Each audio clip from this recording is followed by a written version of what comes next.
একদিন বিকেলবেলা আমি, মা এবং আমার এক বন্ধু তিনজন মিলে চলে গেছিলাম প্রিন্সেপ ঘাটে। আমাদের মেন উদ্দেশ্য ছিল গঙ্গা আরতি দেখা, কিন্তু টাইমের আগেই পৌঁছে যাওয়ার জন্য আমরা ভাবলাম আগে প্রিন্সেপ ঘাটটা একটু ঘুরে আসি। সন্ধ্যের মুখে গঙ্গার তীরে দাঁড়িয়ে সূর্য ডোবার পালা দেখতে বেশ মনোরম লাগছিল। এই জায়গায় আমরা একটু ঘোরাঘুরি করার পর এখান থেকে হাঁটতে হাঁটতেই চলে গেছিলাম মা গঙ্গার আরতি দেখতে। আমরা পৌঁছেই দেখতে পাই যে গঙ্গা পুজো অলরেডি শুরু হয়ে গেছে, কিন্তু তখনও অবধি আরতি শুরু হয়নি। এরপর আমরা এদিক ওদিক দেখতে দেখতে এখানে একটা সুন্দর ছোট জলধারা দেখতে পাই, আর পাশেই পুরোহিতরা দাঁড়িয়েছিলেন যারা একটু পরেই আরতি করতেন।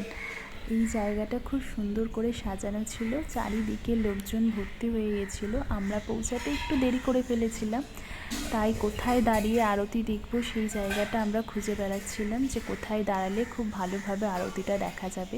ইতিমধ্যে মা গঙ্গার যে মূর্তিটা ছিল তার সামনে আরতি শুরু হয়ে গেছিল। শেষে আমরা একদম সামনের দিকে ভিড় ঠেলে একটা জায়গা পেয়েছিলাম যেখানে দাঁড়িয়ে সুন্দরভাবে গঙ্গা আরতিটা আমরা দেখতে পেয়েছিলাম। আরতি শুরু হওয়ার আগেই পুরোহিতের মন্ত্রোচ্চারণের সাথে কয়েকজন গঙ্গার তীরে গিয়ে কোনো একটা রিচুয়াল পালন করছিল। আমি জানি না ঠিক এটা কেন হচ্ছিল, হয়তো ওনাদের কোনো পুজো দেওয়ার ব্যাপার ছিল, সেই জন্য ওনারা এটা করছিলেন। যাই হোক, এরপর শঙ্খধ্বনির মধ্যে দিয়ে শুরু হয়ে যায় আমাদের গঙ্গা আরতি। আর এই যে আমাদের সাথে গেছিলো আমাদের ছোট্ট গোপাল সোনা। শঙ্খধ্বনির পরে ধূপ এবং ঘণ্টার ধ্বনির মধ্যে দিয়ে মায়ের বন্দনা শুরু হয়।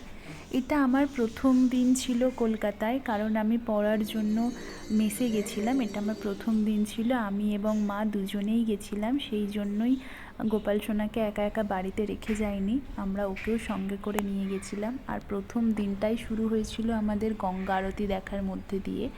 মেসে প্রথমে আমাদের জিনিসপত্র রাখার পরে আমরা চলে এসেছিলাম গঙ্গা আরতি দেখতে। সন্ধেবেলায় গঙ্গার তীরে বসে সূর্যাস্ত দেখা, আর সাথে সাথে চারিদিকে ধূপধুনোর গন্ধ, ঘণ্টার ধ্বনি, শঙ্খধ্বনি, মা গঙ্গার আরতি, আর অনবরত মাইকে পুরোহিতের মন্ত্রপাঠ, সব মিলিয়ে একটা আলাদাই অনুভূতি ছিল। আমার মনে হয় সবার এই জায়গাটা ভালো লাগবে, তাই কলকাতায় গেলে নেক্সট টাইম যদি সম্ভব হয় এই গঙ্গা আরতি অবশ্যই দেখবেন, এটা কিন্তু মিস করা যাবেই না। আর হ্যাঁ, প্রতি শনিবার এখানে আরতির শেষে সবাইকে ভোগ দেওয়া হয়। ভিডিওটি কেমন লাগলো অবশ্যই জানাবেন কিন্তু।